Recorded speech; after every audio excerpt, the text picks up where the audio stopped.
Democracy Day in Nigeria is a public holiday held annually on May 29th to commemorate the restoration of democratic governance in the country after long years of military rule that began in 1966 and had been interrupted only by a brief period of democracy from 1979 to 1983.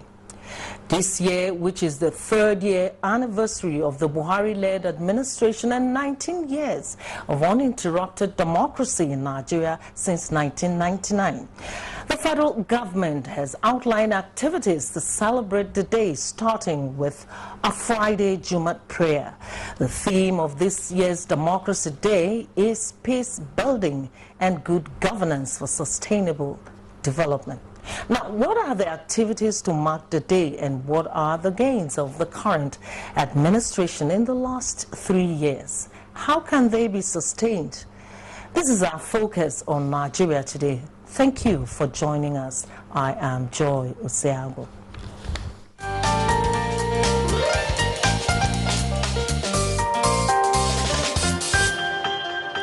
Set of guests to discuss this topic tonight are Mr. Gabriel Aduda, Permanent Secretary, Political and Economic Affairs, Office of the Secretary to the Government of the Federation. Mr. Aduda, thank you very much for joining us. Thank you for having me. Good evening.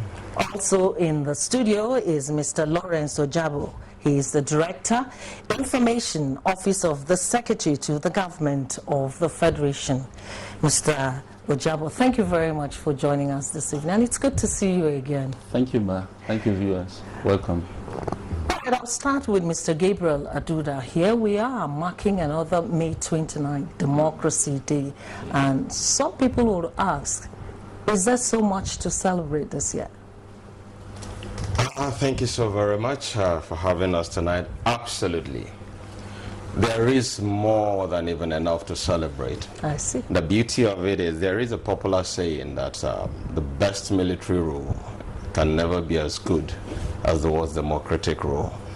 And from all indications, Nigeria was blessed to have been returned to democratic rule 19 years ago. And in the 3 years of this administration, in the furtherance of democratic rule, a lot indeed has been achieved, which we can begin to mention over and over and over again.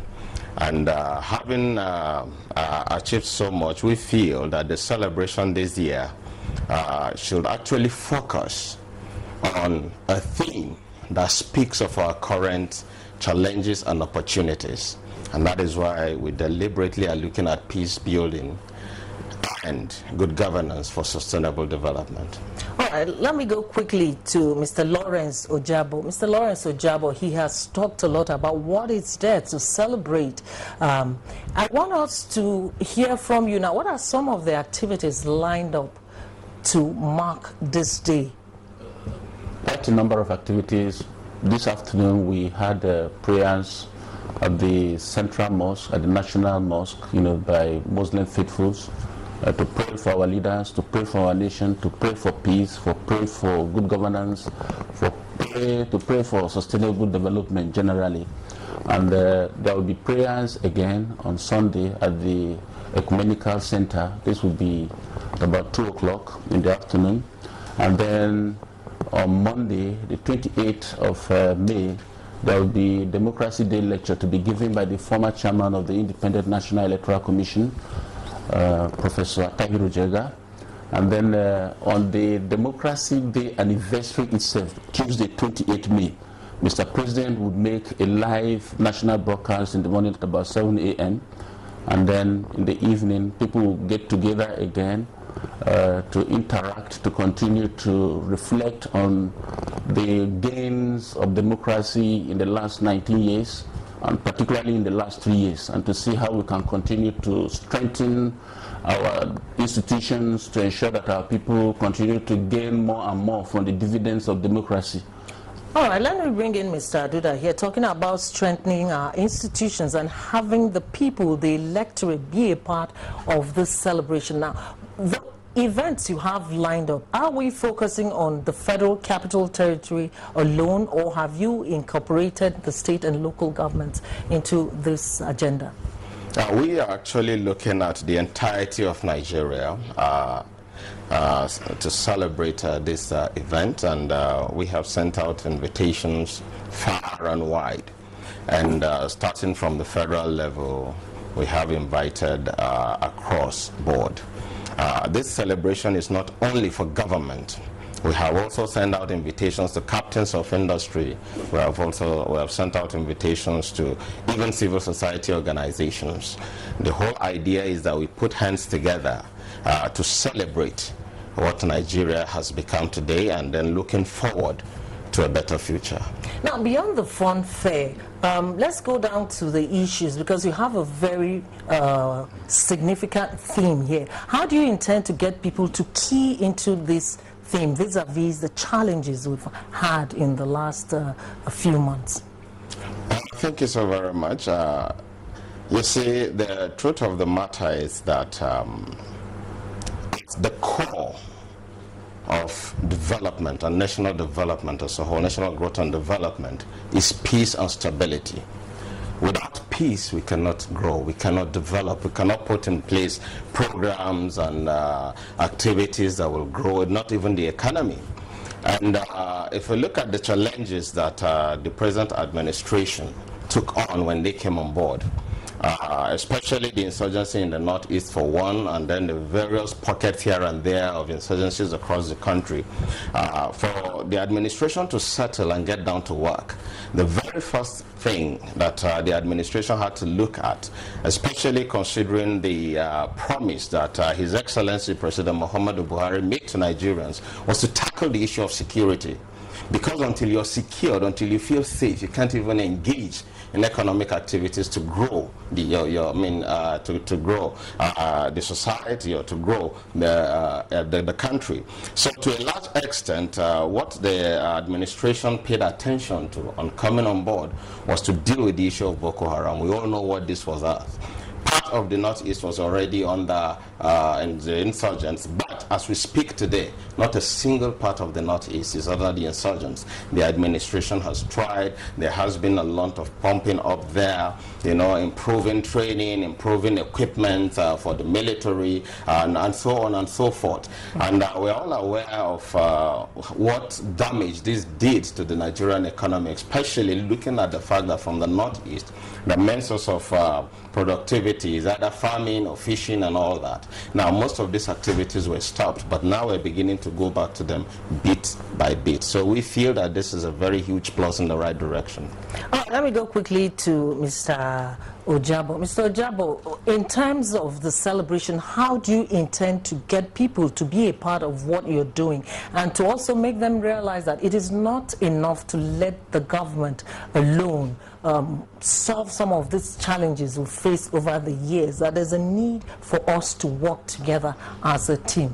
Yes, in the last few days, the Secretary to the Government of the Federation launched a new website, for the federal government, with a revamped e-participation mechanism.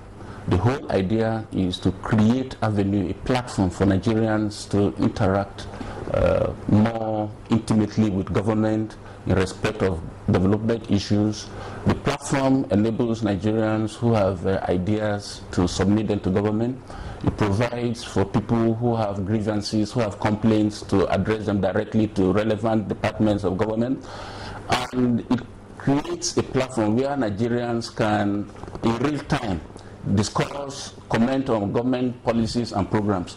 A few days ago, after the Secretary of the Government of the Federation spoke about addressing the housing challenges in the country, some of our colleagues in the Federal Ministry of Information were discussing on our information chat on WhatsApp, and I encouraged them to migrate to the e-participation platform of the OSGF, eparticipationg.osgf.com. Now that's laudable. Are you thinking about those at the grassroots who can't access what you have on the platform? You know that the federal government has also been stepping up interaction, engagement with the populace at various levels. The president himself has traveled around the country Very recently was meeting with various stakeholders. We saw the meeting with the Catholic bishops of Nigeria, and the SGF himself has been interacting with traditional rulers, with religious leaders, and from time to time, don't forget that government has mechanisms for obtaining feedback from the grassroots. Then, continually the federal government is meeting with state governors, whether at the platform of the National Executive, National Economic Council, or the National Council of State. So there are so many mechanisms for engaging with the populace at all levels, whether at the local government, at the state level. All right. Let me go quickly to Mr. Duda. Let's come back to the activities lined up for celebration now. So which of these activities should Nigerians pay attention to, or it's open for them to attend? What we have in the lineup, we began today with the Friday, the Jumat mosque prayer, and that was for every single Nigerian. We invited everyone to that. On Sunday, we are having the church service at 2:30 p.m. in the afternoon. We hope that the Christian faithful will make themselves available for that service and participate and join us as we celebrate 19 years of democracy and the third year of this present administration. Then on Monday, we're having the lecture that will be delivered by Professor Tahiru Jega himself, the former chairman of INEC. We are looking forward to grand attendance at that lecture. We have sent invitations out far and wide, and we're really looking forward to Nigerians joining us to celebrate. And we have also reached out to other tiers of government. As you are aware, the Secretary to Government has put up this new platform where he engages quarterly with the secretaries to state governments, and the idea is to see how we can be able to cascade the policies and programs of government from the federal level to the subnational levels. All right. I want to thank you very much, Mr. Gabriel Aduda, Permanent Secretary, Political and Economic Affairs, Office of the Secretary to the Government of the Federation. Thank you very much for joining us in the studio today. Thank you so much. I'd also like to thank Mr. Lawrence Ojabo, Director, Information Office of the Secretary to the Government of the Federation. Thank you very much. You're watching Nigeria Today. We'll take a short break. When we return, my next set of guests will join the discussion. Stay with us.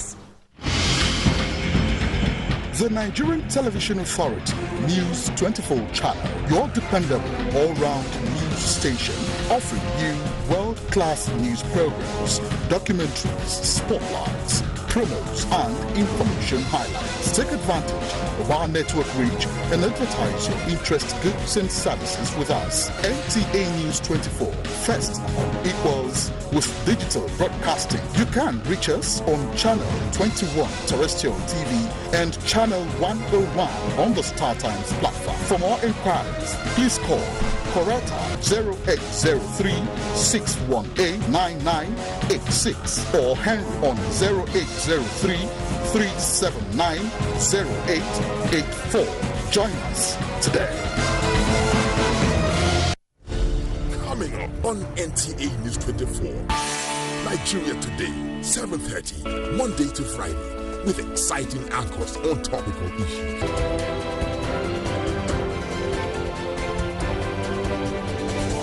Inspirators, a search for those who inspire others.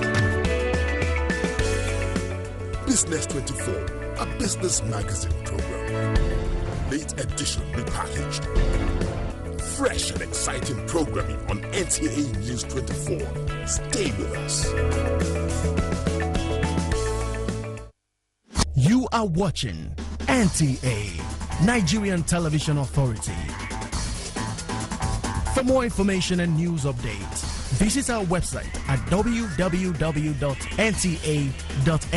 or you can follow us on Twitter at NTA News Now, or you can like us on Facebook at NTA Network News. Stay connected on our YouTube channel at www.youtube.com/NTA News Online. Watch our live stream at www.nta.ng/live. NTA, you can't beat the rich. Thank you very much for staying with us. I have my next set of guests in the studio to discuss the gains of Buhari administration at 3. First is the public affairs analyst, Mr. Jide Ojo. Mr. Jide Ojo, thank you very much for joining us. It's a pleasure. Thanks for having me. Good evening, Nigerians. Also here with us is Mr. Atta Achimugu, Board of Trustees, Buhari Campaign Organization. Thank you very much, Joy. Good evening, Nigerians. Mr. Jide Ojo, 3 years of President Muhammadu Buhari's administration, and we're set to celebrate another Democracy Day. How would you describe the success and gains of this administration in the last 3 years?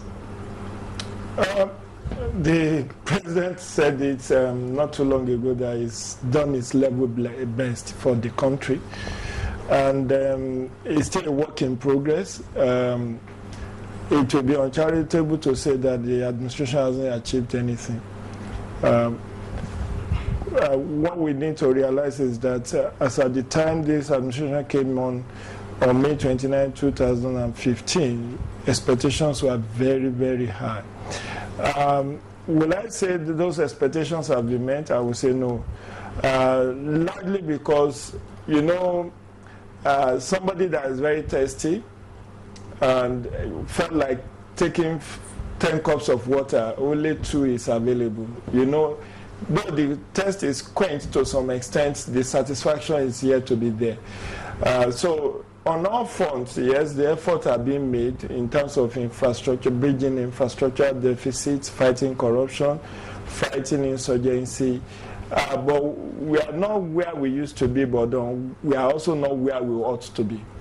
Mr. Chimugu, we are doing a critical analysis of this administration in the last 3 years. I want you to take a look at the last 3 years, and let's have your own opinion on the activities of this administration.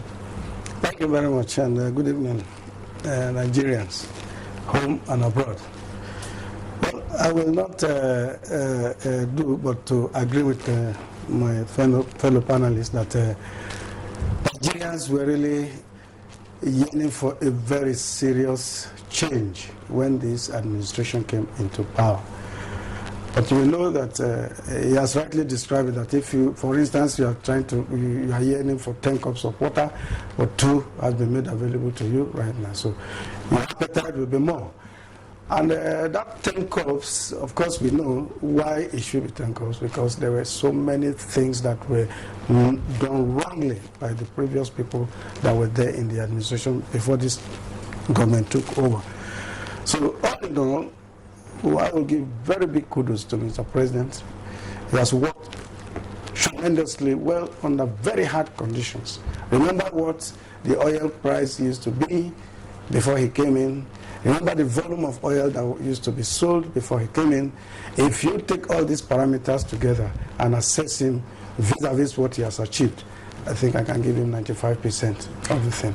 Now, Mr. Jide Ojo, let's look at some of the critical areas where we've had challenges over the years, and how this administration has been able to wade into it and what they have done so far. For you, which is the first on scale of preference?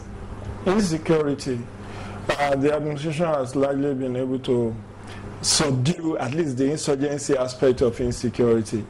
But unfortunately, while that has been contained and curtailed, we have had on the increase a new sector of act of terrorism, which is herdsmen killing. And that has even become more pervasive than the insurgency we used to experience ahead of 2015. Now we have a rebound of kidnapping, armed robbery. Then, on top of all of that, is act of herdsmen killing, which has unsettled particularly the Benue Trough, Taraba, Benue, Nasarawa, Kogi, up onto Kaduna and Zamfara. So when you look at what's happening in those 5 states I've mentioned, I'm sure that if you do an opinion poll in those states, you will not see them scoring the administration very high on the issue of security. But it is not the making of the administration. It is that the right architecture is yet to be found to actually deal decisively with the issue of herdsmen killing. You know, we've dilly-dallied a lot about, whether we should do cattle culling or whether we should do ranching. It took us a while before, early this year, it was now agreed that, okay, let's focus more on ranching rather than cattle colony. Even at that, many of the states that have agreed and considered 5,000 acres of land, I'm not sure any one of them has taken off. Then we have the contentions over issue of passage of anti-open grazing law in some states like Taraba, Benue, Ekiti. At least those three I know. Long story short, yes, that ranks high for me, the issue of insecurity. Then next to that is anti-corruption. Of course, we have also seen quite a lot being done in that area. The issue of whistleblowing policy, the issue of IPP, SI, this one that's biometric enrollment of civil servants on the electronic platform. Then the issue of TSA, even though the administration is not the one that started TSA, but it has largely implemented TSA, so much so that, with the press of button, government knows how much it has in the coffers of some of the banks, and including CBN, which was not the situation before, where you have one ministry having almost 50 accounts, and they don't even know how much is in those accounts. Sometimes they are borrowing money when they actually have money in those accounts. But because there is no institutional memories are lost when people retire, there is no proper handover and all of that. So on the scale of fighting issue of fighting corruption, the administration has also at least performed creditably. Then comes the issue of economy. Of course, it's the administration that launched Economic Recovery and Growth Plan, which is currently being implemented, under which we have seen some measure of progress. Then, of course, the social intervention schemes, where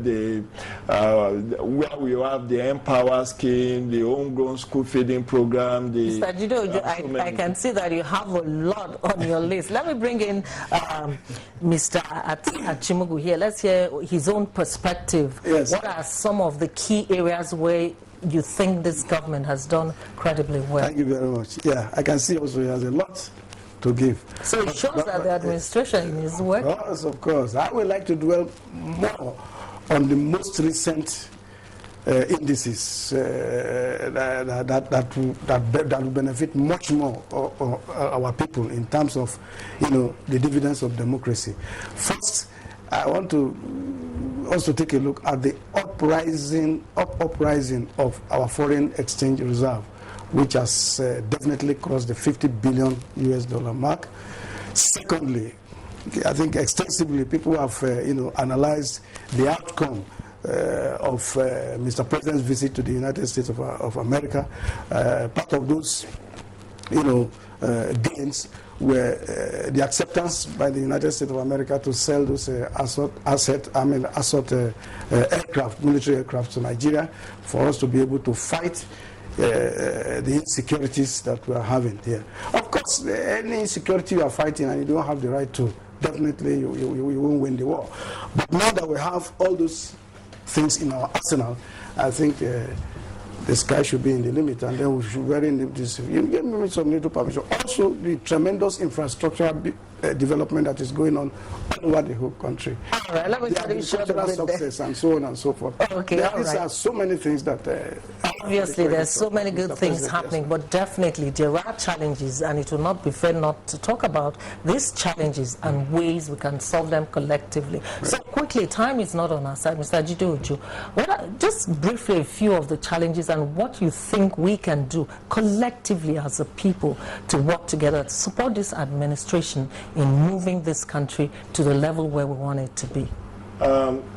Thank you, moderator. What I see as the most challenging aspect of this entire administration is lack of proper buying by other tiers of government. there is too much focus on federal government, as if it's only federal government that makes up the entire country. There are other layers of national government, and I've not seen substantial buying into the vision and mission of the administration. The states are kind of doing their own thing. Local governments are virtually non-existent. Then when you look at the three arms of government, there is still this frosty relationship between the executive and the legislative arm, and then the judiciary. Recall that the president said the major challenge he has in his fight against corruption is the judiciary. So that was why he said he was going to shop for some very courageous judges to deal with issue of corruption cases. We've run out of time, but I want to thank you very much, gentlemen, for coming into the studio. I want to thank Mr. Jide Ojo, Public Affairs Analyst. Thanks for joining us. It's a pleasure. Thanks. We also like to thank Mr. Taj Chimogu, Board of Trustees, Buhari Campaign Organization. Thank you very much for the contributions. Thanks, and that's the much we can take this evening on this program. We thank you for joining us. Do join us on Monday for a fresh edition. Till then, I am Joyce. Thank you very much for staying with us.